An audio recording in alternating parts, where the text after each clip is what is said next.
Hey there, if you're a games developer and you're thinking about starting your own YouTube channel in 2024, this video is just for you. As someone that has been down this path for quite a few years now, I have some real tips on how to actually avoid common mistakes and stand out from the crowd. So, without further ado, let's get to it.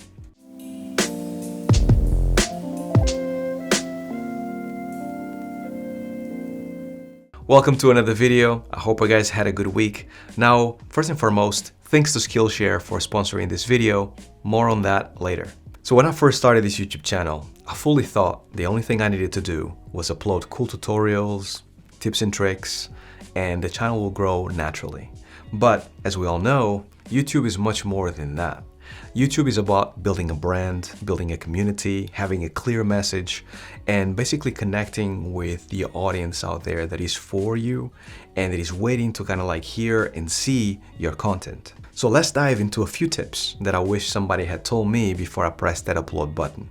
The very first one is you need to find your niche. And everybody talks about this. And if you're actually interested in starting YouTube, most likely you have found most people saying, find your niche. Now, when I first started, I didn't quite understand why people were talking about scaling the channel down to a niche instead of actually broaden the scope to everybody in the world. And the reality is that if you think about the things that you like specifically, you realize that it only boils down to a few things, right? And when you get fed by the YouTube algorithm, like basically things that you're not interested, then you just dismiss them, or eventually you click that button that says don't recommend this channel anymore or don't recommend this video anymore. And that's not good for anybody. Hence why going to your niche directly means that you can retain more of the audience that is interested in your videos, which is great. Now, for me, I actually did quite a little bit of everything in the beginning, and you should absolutely try a lot of things in the beginning to find your niche, right?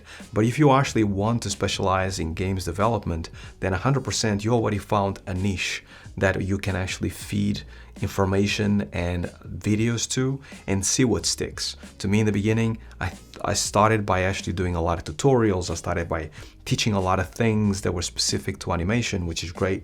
But by trying a bunch of different things, I realized that the tips and tricks part of the different things that I tried, which is very much my experience in games development, it was what made me stand out and was what made people come back more to the channel so they could actually find out more about the behind the scenes of the games industry, which up to that point, I didn't really see many YouTube channels doing that.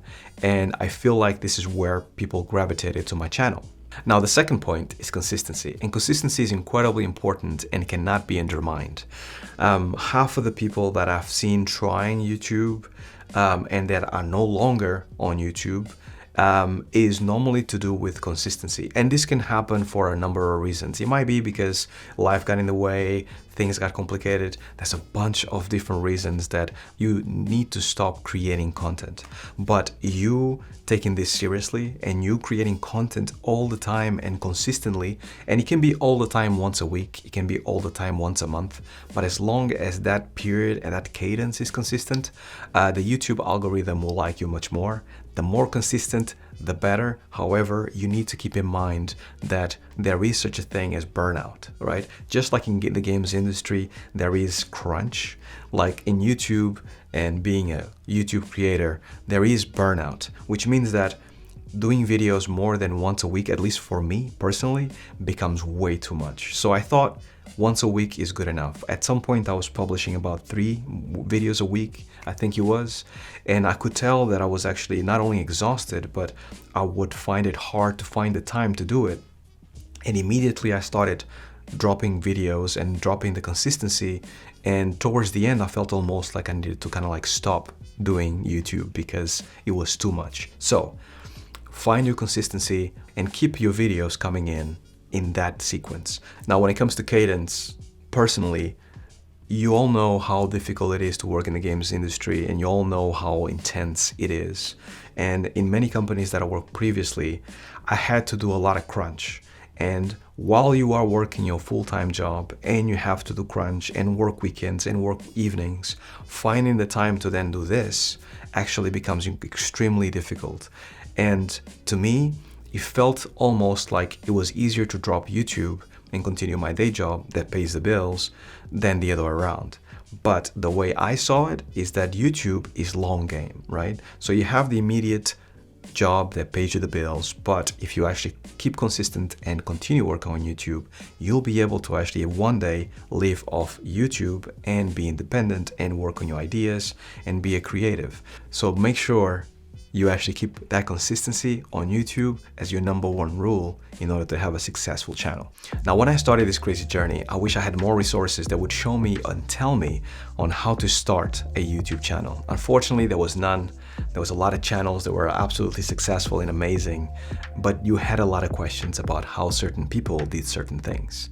Now, things have changed since then, and this is why I'm super thankful to have Skillshare sponsoring this video, because they have so much content to help you out as a YouTuber. Skillshare is the largest online learning community for creatives with thousands of classes led by industry experts across film, illustration, design, freelance, productivity, and more. Skillshare can help you take your career, skills, hobbies, passions, or side hustles to the next level.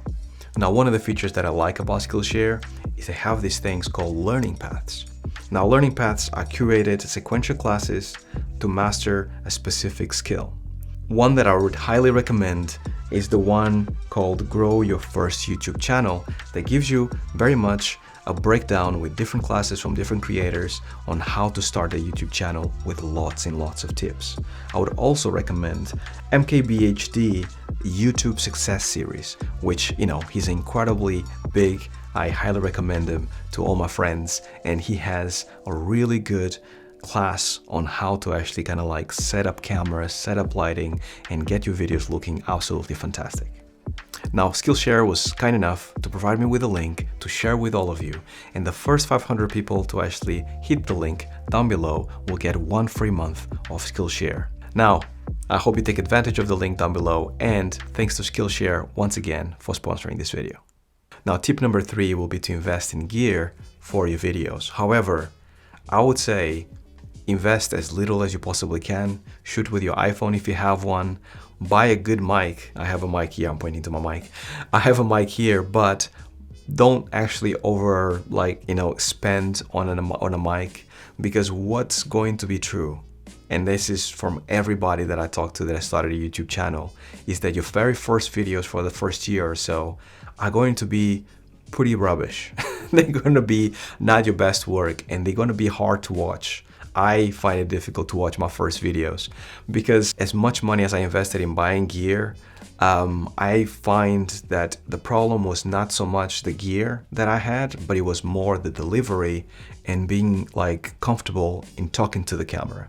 That stuff comes with practice, and you have to do many videos to be comfortable talking to a lens.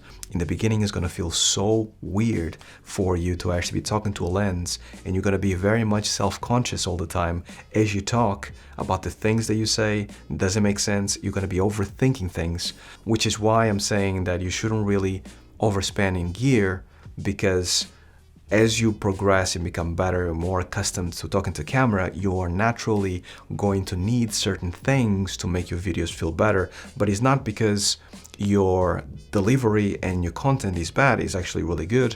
It's so you can sound better, you can look better, and those things are basically marginal to the content itself, right? What you're saying, what people are hearing, how valuable is it?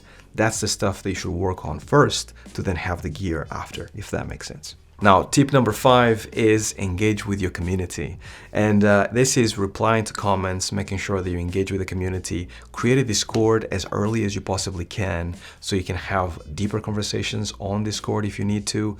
Ask questions of your Discord community. What kind of videos should you actually be making? All of those things will allow for you to have a place to kind of have your people, the people that actually are behind you, the people that like to watch your videos. And also it means that your channel will be better because of it, right? It might be 3 people, it might be 5, might be 10 people, but you know that those people are invested in your content. And what I found through my community and Discord, that you can find a link down below, is that people genuinely care for you and your channel, and they want to see more of it. And because of that, they want to see you succeed, and therefore they'll suggest really good topics that you perhaps haven't thought about, and it allows you to kind of like make sure that you keep your content coming. Now, you will get to a point in your YouTube career that you might have ideas for 10 videos, 50 videos, but at some point you will run out of ideas. And it's at that point that having a solid community will allow you to basically have suggestions and ideas and brainstorm some stuff about what are you guys going through and how can I explain it better, or like what are your biggest hurdles, or what do you think about this subject that is out there right now.